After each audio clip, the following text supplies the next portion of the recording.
Hello my friends and welcome back to Frogboy X1 Gaming. I'm Andrew and today I wanted to do another video about AMD. So if you like this content, don't forget to like and subscribe. Now today's video I kind of want to go over, if you are at a place right now, say you're either switching over from consoles or you are or you're one of them lucky few that bought 3080 10 gig and under, and you kind of feel like you're at a point where you need to upgrade to something, but when you look at the Nvidia cards, you're like, gosh dang it, I just don't feel like I'm going to get enough experience out of that. Or if you're looking over the fence at AMD and you're like, my gosh, man, it really something that I can buy? Well, there's a lot of stuff out there on the internet that is mainly negative when it comes to AMD. Now, I'm not going to sit here and try to defend AMD's past products. But what I am going to do is talk to you about the experience with the 7000 series GPUs and also kind of talk about the 6000 series GPUs because they both seem to be doing really well in the classes that they were in. So I switched from a 3080 over to AMD. I had the 10 gig 3080. It was the gigabyte model. And that card, when I first bought it, was absolutely awesome. All of them cross-gen games, all of the games before that from the 9th gen, from the 8th gen, from the 8th gen, the 7th gen, all of them games were running really, really well. My sim racing games were running very good on the 4K screen, but we started getting these newer games that were coming out, and after like going back and looking at some of these games after they've had patches and optimizations and all of that stuff, they are definitely running better on the 10 gigabyte 3080. But at the same time, like, I was starting to struggle so much with that card that I was like, it put a bad taste in my mouth. It literally put me to the point where I was willing to give AMD a try, even though everybody and their dog, whenever it comes to AMD, they're like, oh, FSR's not good. This isn't good. That isn't good. Well, AMD, from what I can tell right now, is they sell you a graphics card. FSR, all of that other stuff is like on top. It's not like they're like, yeah, man, you're gonna need this to play your games. No, it doesn't. It's not like that, like it is over on Nvidia with the DLSS.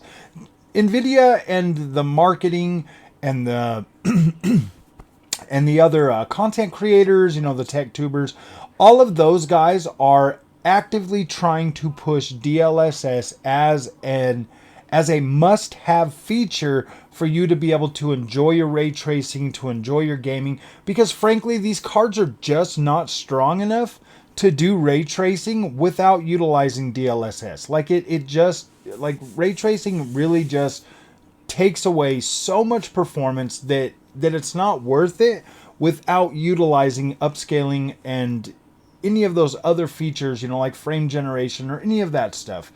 You want to be able to use that stuff. You want that stuff so that you can actually utilize these features of these cards that they are charging you out the freaking wazoo for, man. Like, Nvidia cards are great, but they're too expensive. They are not made, they're no longer made for gamers that actually want to have a good gaming experience. Like, they are so freaking out of touch with what gamers want to pay that it's ridiculous. Because, yeah, think about it this way, man. If you go out, you're like $800 for a GPU. We're already getting to the point where, like, it used to be like your top end GPUs were not that high. I've done a little bit of research. I went back and I've looked at all the GPU classes and the prices and how they went from like 500 for top end cards all the way up to freaking almost $2,000 for a top end card. That's getting quite ridiculous. I don't know if people were really using like the Titan class card for high end gaming. Maybe like the same amount of people that are using the 4090 right now, which is like not even 1% of PC gamers, which is fairly small, fairly niche in my opinion. Most people are going to be at a 4080 and under, or an 80 series card and under. The 80 series was basically considered like your top end card for a long time. I fell I fell for the overhype when it came to Nvidia. I did, man. I went out and I bought Nvidia, and when I first was buying my my GPUs and stuff, the funny thing is the first Nvidia card that I could actually get my hands on was a 3050 Ti laptop. That was it was I mean during the COVID thing, that was the first actual thing that I could get with Nvidia that I bought it. I just bought it. I didn't ask any questions. I paid $1,000 for the laptop, whatever. But the funny thing is I could have got a 67 or 6800 XT, a full pre-built right there, right then and there. I could have got that for, you know, I don't remember what it was. It was like $1,700 or something. I could have just bought that right then and there and saved myself a major headache. But then, like a couple months later, I ended up going back and I bought the 3060 Ti desktop because that was, again, all I could find at that point. And then after about 6, 7, 8 months of that or whatever, I was able to actually finally find a 3080. I would have bought a 3080 12 gig or a 3080 Ti, but those required a 3 8-pin. All I had was a 2 8-pin in the pre-built that I had, so I pretty much I had to go with the 3080. Otherwise, I would have paid more and I would have got something a little bit bigger. If I would have known that I was going to have to rebuild this whole PC just to fit this XFX card in there, I might have went Nvidia and never went with AMD in the first place. But I'm glad I did.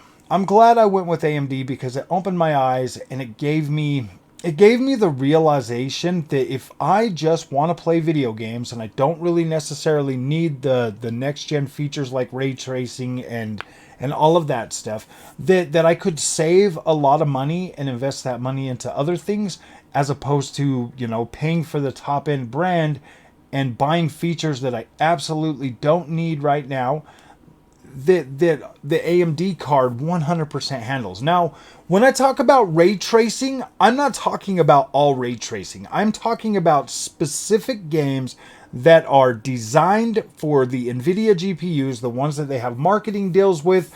Those games tend to not run as well with ray tracing on the AMD cards. In terms of actually running well without ray tracing, they run very, very well. They run very good, like Alan Wake 2, Cyberpunk 2077, and all the other ones. They actually do run pretty dang well on the AMD GPU. The only things, like the only games, there's maybe a handful of them, maybe like 5 that actually have the full on, you know, Nvidia ray tracing this and that, and they're designed for, and those are, let me be perfectly clear, those are only the newer games. All of the older games that were running the Nvidia, you know, ray tracing and all of that stuff, they actually do function very well on this AMD 7900 XT that I have. I can play games like Resident Evil with full ray tracing. I can play a significant amount of games with ray tracing with this AMD card, and I can still hit like high settings at 1440p and still get a very good over 60 FPS frame rate with some games with FSR, some games without FSR. I can still utilize the ray tracing, some of that earlier ray tracing, and some of the other stuff that's actually optimized a little bit better to run a little bit better on the AMD graphics card is pretty well. And overall image quality when it comes to the AMD graphics cards, when you do have ray tracing enabled, it does look a little bit grainier than I remember it looking on even that 3080 10 gig. Your ray tracing is going to look a little bit more grainy on the AMD cards. Like, it's not going to look sharp. It's not going to look pixel perfect, you know. And it was still grainy over on Nvidia, but now that they have the DLSS 3.5, it does denoise that a little bit and clean that up a lot, which is, you know, fairly good, and that runs across all the RTX cards, so that's pretty good. I'm glad that Nvidia was able to do that and help the image quality for ray tracing, because as it sits right now, ray tracing, sometimes it looks good. I like shadows, I like global illumination, and I like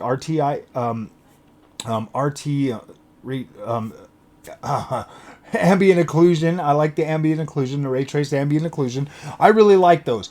The reflections though, I would much rather have just either planar reflections or screen space reflections, something that kind of looks good when you're looking at it, because I don't really. It doesn't really matter to me. Like, the reflections are good, but the way they looked on both graphics cards was like, ooh, I don't really care for that too much. I would much rather just have the sharper looking, nicer looking reflections, and have fake reflections, as opposed to these highly intrusive, like performance sapping ray traced reflections that pretty much just ruin everything and drag your performance down on all games. So that's pretty much where I sit with that. But when it comes to AMD, I do believe, I've said this a few times now, man. Like, I'm 140 days into having this AMD GPU, and I have not seen one reason to make me think that, like, I got a bad deal or that I didn't get what I paid for. I feel good. I genuinely feel like I've gotten more bang for my buck than I ever got with Nvidia. I always kind of felt with Nvidia, I always kind of felt a little bit, not necessarily ripped off, but I did feel like it was embarrassing. Like, it was embarrassing to go out and think that, yeah, man, I'm buying the best, and then having like the best and not really being able to give me a solid 1440p experience. And I know I'm a little bit shallow. I get that. When I say a 1440p experience, I do mean that if I'm buying a top end card, I want 1440p with ultra settings at above 60 frames per second. I want that. I want to be able to use like the ray tracing and all of that stuff. And, for the most part, yes, I get that with AMD. I 100% get that with AMD. I did get that with Nvidia with the 3080 until the new games started coming out. Then things started falling apart. Then I wasn't able to run these games the way I was getting accustomed to, and that kind of a shock. For somebody like me, especially if you're a console gamer, man, and you're coming to PC, this is the big thing. If you're coming from consoles to PC and you get accustomed to being able to run something at a certain frame rate and at a certain graphical fidelity and all of that stuff, it's going to hit you a lot harder when your graphics card cannot consistently keep doing that. Because in your mind, you're going to be like, man, I paid 4 times the amount of money I paid for my console, and my console is usually consistent, but this thing is like, it's already fallen apart. That's a pretty big shock, man. And it instantly makes you think in your head, because I know it did for me. It instantly makes me think like, wow, man, this is a scam. PC gaming is an absolute scam. They are either, when new cards come out, and this was like the first thing that went through my mind was like, dang, man, Nvidia's gimping my card so that I'll go out and buy a new one, because all of a sudden, and it really is like that. And it really was like that for me with the Nvidia graphics card, is it was abrupt freaking drop. It just went, and I'm like, what the freak is going on? How is that even possible that these new games are starting to come out? Because we all know that when they put like their recommended specs, and they'll be like, oh yeah, you're going to need a 4090 to run this card with blah, blah, blah. We all pretty much know that is not exactly the case, because I think, what was it? Even just Alan Wake 2 was calling for a higher card class than I have right now for certain things, and my card ran just fine. It ran just fine for that. So when they say that kind of stuff, you just kind of think like, oh man, that's not, that's not. But I really did feel like Nvidia was gimping my card purposely so that I would have to buy a new card. And I called their bluff, and I went and bought AMD instead. So, and from what I hear from people in the community and across the internet and stuff, anybody that's bought like a 6000 series GPU, like a 6800 XT or 69, any of the ones with 16 gigs of VRAM, and they're still running those cards, and that card is actually starting to perform and outperform the 3080, which wasn't always the case when those two cards first came out. The 3080 was easily trading blows and most of the time ahead, and providing much better ray tracing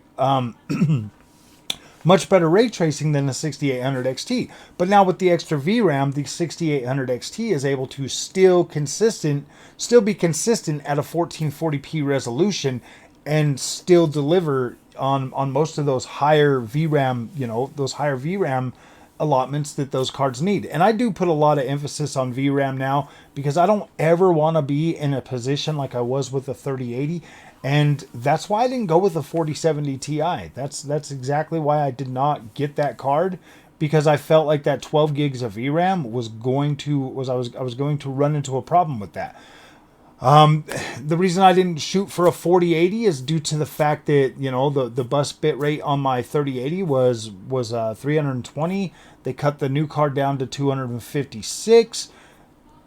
I feel like I was getting a cut down experience if I would have went with a 4080 over what I went with now. My 7900 XT has 320 bit bus, has 20 gigs of VRAM, and it is absolutely incredible for everything that I've thrown at it so far. Every time that I play a game on this 7900 XT, I get a playable experience. I think the only game that's come out so far that was absolutely unplayable for me with my expectations was that Ark. That Ark remastered or whatever. That game was running like complete garbage at 1440p with max settings. I was like, wow, this is not very good. So I got a refund for that one and I moved on. So, but everything else has been absolutely playable. I've been able to play everything. I've been able to experience everything, and I've been able to have fun with all of these games with the 7900 XT. And here's another thing, man. This is a major kicker for when it comes to like AMD and Nvidia. Like if you're a hardcore Nvidia guy, I do think that you might struggle in some things, especially with like FSR2. If you're switching from Nvidia, giving up that DLSS at first is going to be a little bit tough. I'm not gonna lie. Like you are going to see a noticeable shift in how image quality looks with the set. It's like, so, okay, let's put it this way: if you have a 3080 right now, and you switch over to the AMD 7900 XT like I did, the first thing you're gonna notice is, yeah, you're not going to have that DLSS image quality.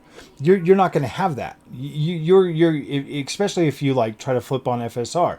Now FSR2 does look good in certain games that it's actually that it is actually optimized really well for. Like some of them games look very, very good with FSR2. But the thing that happens, and here's the kicker, man. Like if you're going from a 3080 to a 7900 XT, you don't really need that. If you're okay with the frame rates you're getting on your 3080 and you switch over to the 7900 XT, there is a simple fix for that. Instead of playing the game at 1440p, kick it up to 4K, use virtual super resolution to downsample back to 1440p, and your image quality will look better than DLSS because it's being downsampled and it looks a lot better. I personally believe that virtual super resolution on a 7900 XT compared to a 3080 is going to give you similar performance with some very, very like indistinguishable visual quality. Like you will not be able to tell a difference between the 3080 10 gig or 12 gig even versus the 7900 XT, because if you're playing at 1440p, if that's your resolution and you were playing at 1440p and you were utilizing DLSS to get there, you are still going to be I do believe that the image quality might be, well, I mean, it is pretty indistinguishable, to be completely honest with you. Virtual super resolution is going to downsample these newer games for you to 1440p, and you will still have the same performance that you were getting with your 3080. And the one thing is, though, if the game utilizes like FSR or something like that, you can actually bump it up even a notch higher, go to 6K, flip on your FSR, and then downsample that even more and still be able to utilize a higher refresh rate and still be able to get pristine image quality. Like I made a video with Alan Wake 2 the other day. I was running it at 6K and I was using ultra performance for the upscaler with FSR2, which at 6K it knocks that back down to 1080p. So I was running at 1080p, upscaled to 6K, super sampled back down to 1440p, and it absolutely looked incredible. Perfect edges. No sawtooth, no freaking flicker, no fuzz, no anything. Like, that game looked absolutely incredible. Absolutely beautiful. And I've done that with multiple games now. I will set I utilize virtual super resolution a lot. I use that a lot to make my games look better than, or look as good as they did with DLSS, and still retain the same performance that I was getting from a 3080. I'm still getting that performance. I'm still able to utilize ray tracing, and I'm still able to get pristine image quality. And that's what I think a lot of the Nvidia fans don't understand when I tell you that, yeah, this looks better. It absolutely looks better. Most of the time, like, it's pretty indistinguishable for the most part. But I don't know, man. Like, I do kind of think that being able to utilize virtual super resolution and downsampling my games and still getting 3080 quality performance, I'm happy with that. Like, I was happy with I was happy with the 3080 when I first got it, because I was getting good performance at 1440p, and I was also getting good image quality with being able to utilize all of my settings and whatever else I wanted. I now get that with the 7900 XT, bringing down that bumping up that resolution and then super sampling it down. I did not lose DLSS.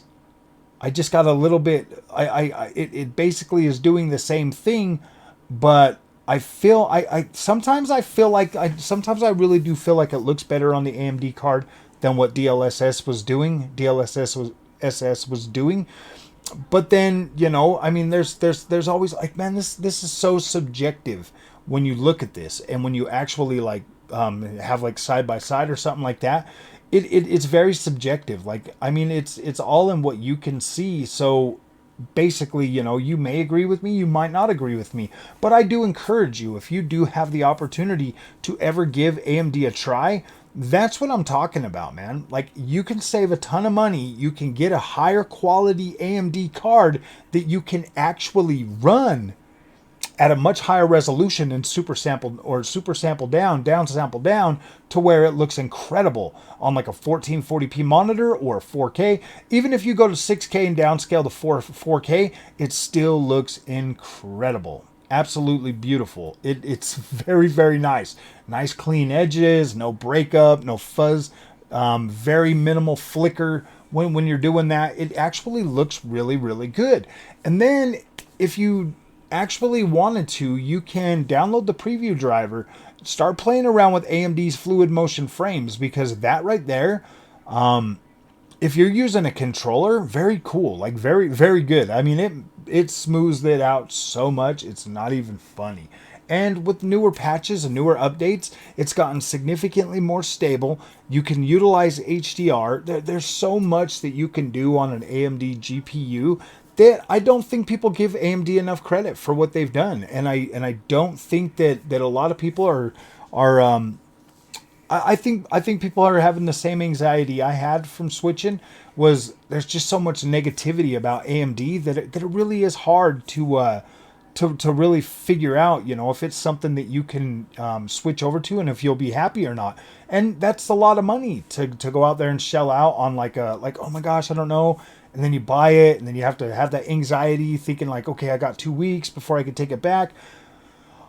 If you can get on an AMD card, get the best one your money can get, the best one you can buy. Get the absolute best one you can buy. If you are going to go out and buy, like, a 4080, buy an XTX. Buy a 7900 XTX. If you were going to buy a 4070 Ti, buy a 7900 XT. If you were going to buy a 4070, buy a 7800 XT. You see where I'm going with this? Get the best card AMD that you can get, so that you can so that when you move forward, you can utilize things like virtual super resolution, and all of these other features on this card to give you one hell of a performance and visual quality. So if you guys like this content, do not forget to like and subscribe. I'll see you guys in the next one. So thank you guys and have a good night.